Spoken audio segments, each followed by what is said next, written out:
Welcome to the True Crime Podcast you can binge on your lunch break. Each episode, I'll be bringing you a new case to dissect. We'll focus on the facts, giving exposure to some of the lesser-known stories in the true crime world. You never know what you might learn. This is Bite-Sized Crime.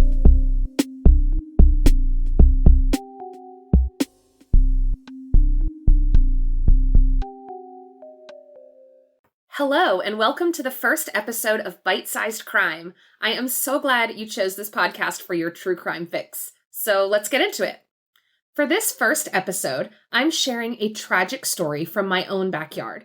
This case rocked our community last year and has stayed with us ever since. Be forewarned, this podcast discusses some disturbing topics. Listener discretion is advised. On the afternoon of February 10th, 2020, 6-year-old Faye Marie Swetlik got off the school bus in her neighborhood of Churchill Heights in Casey, South Carolina. She said hello to her mother and went outside to play in the front yard like she did most days. However, about an hour later, her mother, Selena Collins, noticed that Faye was no longer in the front yard. She immediately started knocking on neighbors' doors and calling friends just in case any of them had seen Faye. Several neighbors joined Selena in searching the nearby area, calling out for Faye as they walked through the neighborhood. Finally, after an hour of frantic searching, Selena called 911. She told the dispatcher that Faye was wearing a black shirt with a neon design, a flowered skirt, and polka-dotted rain boots. The dispatcher told Selena to stay in her front yard and that a police canine unit was on its way. Within minutes, over 50 police officers, firefighters, and first responders were on the scene, interviewing neighbors and setting up a grid search. They even asked neighbors to check their home security videos. By 6 p.m., the Casey Department of Public Safety had reached out to the South Carolina Law Enforcement Division and the FBI for assistance in locating Faye. Search dogs and helicopters from multiple agencies were deployed, and a be-on-the-lookout alert for Faye was issued. She was also entered into the National Crime Information Database as a missing child, and her picture was plastered all over social media and local news stations. Unfortunately, her situation did not qualify for an Amber Alert. Officers shut down the entire Churchill Heights neighborhood and checked every car that came in or out. By this time, hundreds of people had joined the search, and a command center was set up in City Hall. However, night fell with no sign of Faye. Chief Byron Snellgrove of the Casey Department of Public Safety told news outlets that there didn't appear to be any evidence of an abduction at that time. The next morning, February 11th, a hotline number was set up, which officers would later say received hundreds of tips. Every house and car in Faye's neighborhood was searched. Chief Snellgrove said that their goal was to speak with every person in the neighborhood, no matter how long it took. It was an exhaustive search, but Faye was still nowhere to be found. Faye had now been missing for over 24 hours. Faye's family released a statement saying, "Faye is a bubbly and happy little girl. She always wants to play and have fun. She's not the type of kid that will up and walk away. Her mom was very attentive in watching Faye. Faye pays attention to her surroundings. Her grandmother is very distraught about what has happened because they are very close. We just want to find Faye and bring her home." On Wednesday, February 12th, law enforcement expanded the boundaries of their search, including the local landfill. They begged the public to call in with any information. The next day, Thursday, February 13th, was trash pickup day in the Churchill Heights neighborhood. Officers followed the garbage trucks and sifted through every single trash bin before the contents were dumped. Around 10 a.m., officers found something significant. In a trash bin just one street over from Faye's house, a single polka-dotted rain boot and a soup ladle filled with freshly dug dirt. Chief Snellgrove immediately set up a grid search in the wooded area between the neighborhood and a local auto parts store. There, he made the heartbreaking discovery: Faye's body in a shallow grave.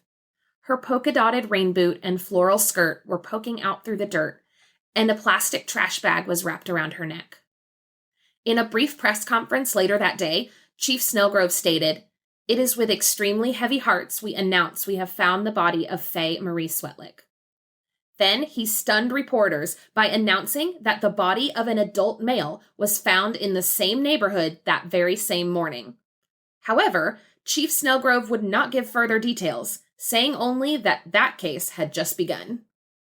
Obviously, the community was shocked and heartbroken, and there were more questions than answers. What had happened to Faye? Why had it taken so long for her to be found? Who was this unidentified man, and how was he connected? Let's go back a few days and put together some of the pieces of this puzzle. On the afternoon of February 12th, while canvassing the Churchill Heights neighborhood, officers knocked on the door of 30-year-old Cody Scott Taylor. Although Taylor wasn't home at the time, his roommate was cooperative and let the officers look around inside. The officers noticed a full bag of laundry in a closet under the stairs, but didn't think it was suspicious. After all, this was the home of two single men who probably had lots of laundry to do. The officers returned to the house later that day when Taylor was home. When they asked him where he was on the day Faye disappeared, he said he was home sleeping. He let them search the house again, but they didn't find anything out of the ordinary. Fast forward to the next day, when Faye's polka-dotted rain boot was found in Taylor's trash can. At the same time Chief Snellgrove was discovering Faye's body, officers were calling in another discovery, the body of Cody Scott Taylor. It appeared that Taylor had taken his own life. Over the next year and a half, details about the investigation were scarce. I remember regularly checking local news outlets for information in Faye's case. Then, on July 2nd of this year, the Casey Department of Public Affairs released a detailed report, including surveillance footage, concluding that Cody Scott Taylor was the sole perpetrator in the disappearance and death of Faye Marie Swetlik. Officers believe that Taylor abducted Faye from her front yard while she played that Monday afternoon. Faye was a friendly, trusting child, and it's entirely possible that Taylor could have lured her away quite easily without her mother noticing. She may have even recognized Taylor from the neighborhood and been convinced to follow him. According to the autopsy report, Faye died of asphyxiation within hours of her disappearance. Taylor had strangled her and hidden her body in the same laundry bag that officers had seen during their first search of his house. We know this because the inside of the bag tested positive for Faye's DNA. In a heartbreaking twist, it's believed that Faye's body was actually in that closet under the stairs when officers were questioning Taylor. In an interview with police a few days after Faye's body was found, Taylor's roommate said that Taylor had been spraying air freshener around the house, something he considered unusual, but he figured that Taylor was just trying to cover up the smell of marijuana since there was such a heavy police presence in the neighborhood. He later realized that Taylor was most likely trying to cover up the smell of a dead body. On the morning of February 13th, the day Faye's body was found, surveillance video from the auto parts store shows a light in the woods around 1 o'clock in the morning. Officials believe that Taylor removed Faye's body from his house and carried her into the woods. Around 7 a.m., Taylor caught a rideshare to the local Walmart where he purchased potting soil and gardening supplies. The rideshare driver later told police that Taylor was acting strange and made him uncomfortable. As they pulled into the Churchill Heights neighborhood and saw the police surrounding the area, the driver asked Taylor if he knew Faye Swetlik. Taylor said, "I don't know. I never met her before." At 7:24 a.m., cameras show a dark hooded figure emerging from the area near Taylor's home, carrying what looks to be a bag of potting soil. The figure dumps the soil onto the ground and spreads it around before heading back in the direction of Taylor's home. 3 hours later, as officers swarmed the wooded area, police discovered Taylor on his back porch, bleeding from a self-inflicted knife wound. The officers on the scene were unable to revive him.